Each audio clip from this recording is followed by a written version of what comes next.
While I like to claim that I'm the kind of guy who likes just about any genre, there are some that I just can't get into properly. One of those being shoot 'em ups. I think it's been pretty evident whenever I talk about them in prior videos, but I never really know what to say about them. But despite that, there is some exceptions to the rule. For instance, I love Sin and Punishment, especially the second game on Wii. But this video isn't about that. It's about the other shoot 'em up series I love, Panzer Dragoon. This video is going to be a bit of an experiment for me, as I try to formulate concise thoughts on a genre I've never really been able to do so with, while also giving me an excuse to talk about one of my favorite games of all time. But we'll get to that when we get there, so for now, let's start from the beginning. The original Panzer Dragoon is a very simple game, both on the gameplay and story side of things. And while that's by no means a bad thing, it makes the game far and away the least interesting of the series. First things first, to set up. The year is God knows when, and humanity have nuked themselves to shit and left behind a staggering amount of disastrous weapons and bioweapons. A group of humans, namely the Empire, found one of the biggest weapons yet, and they intend on using it to gain control over the world. For this, they also need a black dragon created by the tower, the dragons being mutant bioweapons. You play as Kyle Flug, a guy unfortunate enough to be picked up by the blue dragon as his rider moments after the last one died. Your mission is simple: stop the black dragon from reaching the tower. Later on in the series, the plots get significantly more intricate, but for now that's all you get. Gameplay wise, you only really have 3 buttons and the D-pad or stick. The stick moves your dragon around and lets you aim your shots. You can also double tap in any direction to dash with the dragon to try and dodge incoming attacks. The face buttons on the other hand let you shoot and turn the camera 90 degrees either to the left or right. This is pretty much the game's main gimmick, as you'll frequently be surrounded by enemies, forcing you to frantically move your point of view and shoot them all down quickly. To help in this, the dragon also has a very handy homing laser that you can activate by holding down the shot button and then releasing it. You can actually use both the laser and shots in tandem, which is especially useful during boss fights, as they'll frequently attack you in ways that you can't really avoid, so you need to shoot down the projectiles of your own.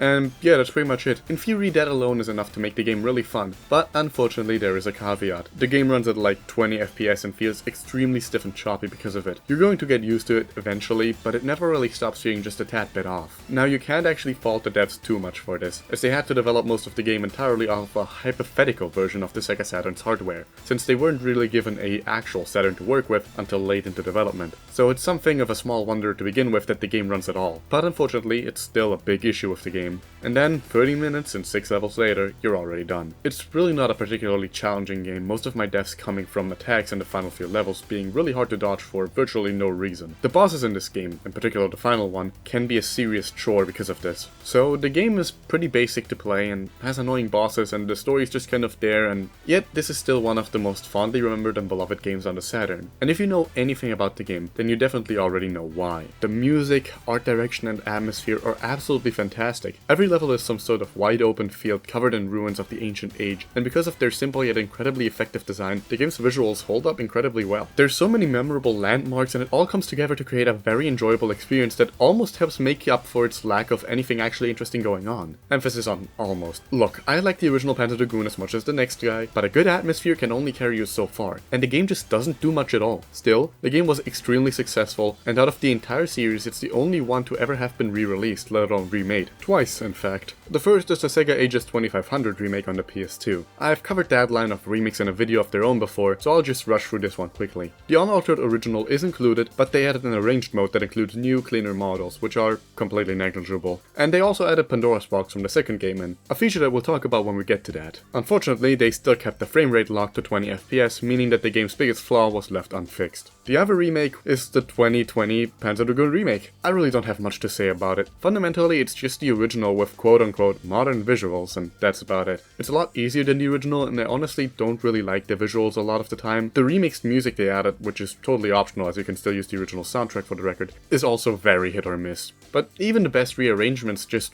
don't hit the same as the original tracks. I was unsure on whether I should say this or not, but honestly, I think this version is probably the best way to experience the game nowadays. They fixed a lot of the biggest issues. Hard mode makes the difficulty comparable to the original, and of course the biggest thing, 60 FPS. Trust me, even if you're someone who thinks they don't notice differences in frame rates, I assure you, here it's almost impossible not to notice.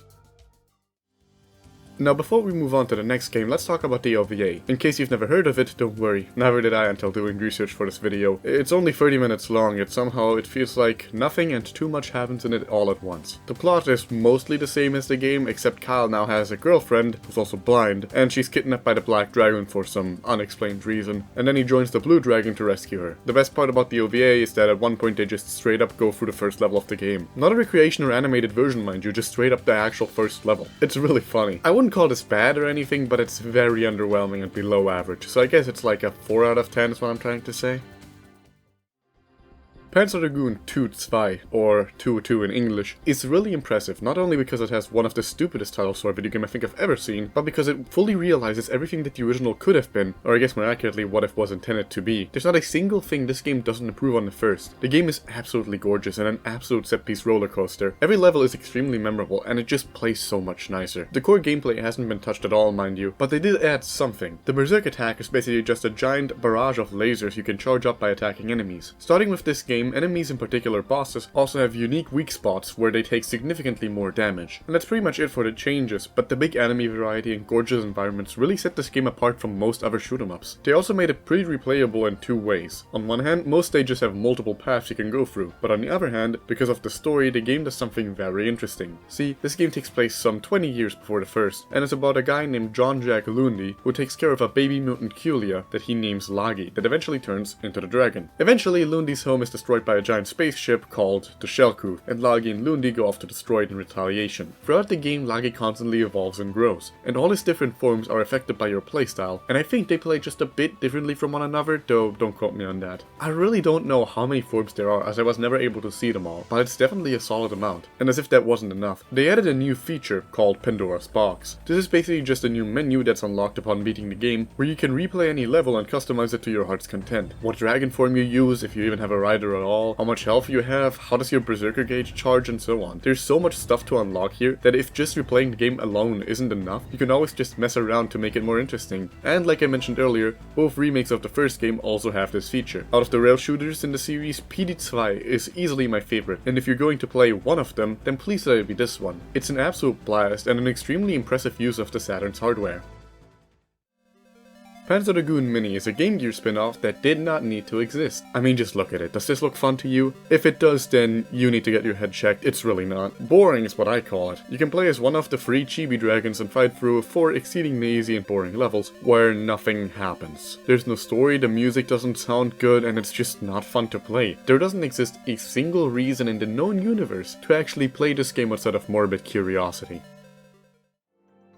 I genuinely believe that Panzer Dragoon Saga is without any exaggeration one of the greatest RPGs ever made. And yeah, for those unaware, this game is not a rail shooter at all, but a proper turn-based RPG. And one hell of one at that. Now before we get into the gameplay, I feel like there's something I need to address first. By virtue of the story being the centerpiece of this game unlike the others, there's a lot of dialogue and cutscenes, and almost all of it is fully voiced. And here's where something very unique to Panzer Dragoon comes into play. See, the games use a made-up language that is similar to Latin, though ultimately just remains gibberish. They use this language consistently throughout all 4 games. However, because the devs probably thought that doing this for an entire game would be pretty irritating for the voice actors, this game specifically, only the opening and ending cutscene use that language, whilst everything else is voiced in Japanese. Getting back on track, the main character this time is Edge, a security guard at an abandoned mine whose team accidentally discovers a girl trapped inside of a giant rock before an Imperial general by the name of Kramen shows up, kills everyone, takes the girl, and leaves. Edge gets better though, and after meeting a dragon, he sets out to get revenge on Kramen. That's all the setup I'm willing to give, cause man, this plot is really something. The 4 discs might lead you to believe that the game is overly long, but a casual playthrough will at most take you 10 hours. And that's being generous. And yet, the plot is genuinely one of my favorites in an RPG, because the way it evolves is just so extremely compelling, while also completely recontextualizing the entire series as a whole. It's some top tier stuff. One of my favorite aspects about this is how the game lets you actively follow the progression of the current war, as at any point when on the world map, you can check up on the route of both Kramen's and the Empire's fleets. The world building in this game is absolutely insane, as you'll end up seeing especially later on. So now that we have the story out of the way, let's talk gameplay, because boy does this game have one of the most creative combat systems I think I've ever seen in an RPG. On the surface, the game seems like it runs on a similar system to the Final Fantasy active time battles, but that's not entirely true. Instead of making you take your turn right when the meter is filled, you can instead save up to 3 actions at a time. You have 2 basic attacks that just cost 1 bar, your blaster, a strong concentrated shot, and your dragon's homing laser, a multi-target attack that does less damage and can't be controlled. These will definitely instantly end up becoming your go-to for most encounters, and you'll always have quick access to them, as the A button instantly fires your blaster and the B button your laser, without needing to use the menu at all. The Berserk attack returns, though this time it functions more like magic, with there being a shit ton of them, of 6 different types in all of which you get either by progressing through the game, exploring areas, or leveling up. Most of these use up 2 bars, as well as your MP. These range anywhere from AoE lasers to healing to, my personal favorite, a giant laser beam that does a random amount of damage to a random amount of enemies. Yeah, it's as amazing as it sounds. Now you might be wondering if there's anything special you can use for having all 3 bars filled up. And there is, because that's when you get a form-specific ability entirely for free. This segues nicely into the next thing I want to talk about. Remember how I said Lagi could transform throughout the game depending on your actions? Well, in this game that's something you can actively control, and it's one of my favorite mechanics ever put in an RPG. After you beat the second area in the game, the dragon gains the ability to morph at will. You pick the form by moving the cursor around in this chart here, and the farther into a corner you go, the more prominent the form's features become. There's 5 core types, being base, agility, spirituality, power, and armor. So you can mix and match these stats however you like to suit your playstyle, even being able to adjust forms on the fly mid-combat. Base is balanced and doesn't excel in much, but is good across the board. Agility recharges the action gauge the fastest and always starts battle with one already filled. Spirituality deals more damage with berserk abilities, power deals more laser damage, and armor takes less damage. And this is where having 3 gauges comes into play, as each core form has access to a unique berserk that they can then use when at full gauge, that doesn't cost any MP whatsoever. This can really come in clutch when you need to heal but are out of MP and don't want to use items, or if you just want to deal an absurd amount of damage. So far this all sounds pretty basic, but the real star of the show is the area movement system. I'm sure from the footage you've noticed this little radar on the bottom of the screen before. That is the area radar. When you're standing on a green field, it means you're safe from all attacks. When the field you're on is empty, you're in an attack range of the enemies. And if it's red, expect to take a lot of damage. You can freely move between any of these 4 fields at will, however doing so halts the action gauge from actually charging. But here's where things get interesting, because enemies themselves have action gauges too, you just don't see them. However, if you move into a different position and hold down either the laser or blaster button, it will instantly activate the second you move into position. If you do this right as the enemy is about to attack, you can essentially cancel their turn. This makes it possible to beat almost every single enemy in the game without taking a single point of damage. And because both you and the enemies have pretty small health pools, it leads to fights being extremely quick, while also forcing you to be very proactive, as enemies can kill you just as quickly as you can kill them if you're not careful. This isn't just recommended either, mind you, it's optimal. At the end of each battle you'll be rated based on how quickly you've won and how much damage you took. Close call being the worst rank, giving you only a third of the EXP and money you're owed. Excellent, the best rank on the other hand, gives you the full EXP and money, as well as a free item. Because of this system I've actually never had to grind even once in this game, but let's say you want to do it anyway. Well, special spots in certain areas contain unique enemies that when killed with an excellent rating, which is easier than you'd think, give you enough EXP to level up instantly, so you're at no point ever left wanting for EXP one way or another. I love this combat system, and my only issue with it is that it's a bit too easy. There are so many ways to circumvent damage and deal with every encounter that makes otherwise difficult fights pretty easy. This is especially bad later on when you get the shield berserk ability that lets you negate any incoming damage from the next 2 attacks. It costs a lot of MP to use, but you'll have more than enough items to abuse it. Now this leads me to 2 other things. Firstly, money. You can use it for items, sure, but most of the time you'll be using it to get yourself new blaster equipment. You can have only 1 active at a time, but barring 2 of them, they all have very unique uses that make them worth holding on to, so I definitely recommend experimenting with them all. The other thing is how random encounters work. See, they're actually not very random at all. The minimap changes color depending on where enemies are and how dangerous they are. When it's blue, that means you're in an enemy-free zone, but if it's yellow or red, that means that you're in an area where enemies could attack you. This theoretically makes it possible to completely avoid most enemy encounters, and that's a good thing because it makes exploring areas a very enjoyable experience since you're not constantly getting interrupted. And trust me, you are going to want to explore a lot, because the environments in this game are gorgeous, and there's destructible objects and side objectives absolutely everywhere that can lead to a shit ton of side quests. My only gripe is that the draw distance for objects is really small, so it can be kind of a pain in the ass to see objects in the distance. Despite the game's short length, the sheer amount of side content is staggering, ranging from things that reward you with useful items and upgrades, to books that expand on the story and world building, to things that don't even have any real use other than bringing you closer to the characters in the world. Whenever you're at camps or in towns, Edge gets off the dragon and starts exploring on foot. These parts play pretty much like the dragon segments, though without the minimap to help you. But the areas are well designed enough as to where you really won't need it for them. At camps you can also pet your dragon and give him a name. I named him Lagi for obvious reasons. I'd recommend petting the dragon whenever you get the chance, as doing so actually has a positive effect on his stat improvements upon leveling up. The gameplay in this game is just so unique, and I've never seen anything like it. The writing is sharp, the story and characters fantastic, the music is good as ever. Just flying around with the dragon is immensely satisfying, and it's a pretty short, bite-sized experience. And I mean that in the best way possible, as because it never dares to overstay its welcome. So yeah, I think Panzer Dragoon Saga is one of the greatest RPGs ever made, and a game everyone should play, whether they have an interest in the rest of the series or not. Though I would recommend to play the first 2 games first so that you can actually get the full extent of the story. Now before we move on to Orta, I'd first like to mention Panzer Dragoon Azel. This novel is an adaptation of Saga's story, and of course it was never translated or even scanned. I wanted to get my hands on a copy for this video, but the cheapest I could find was for 40 bucks, shipping not included, and I can't afford to pay that kind of money for a video. I'll get back to this later though, so for now let's move on to the last game in the series.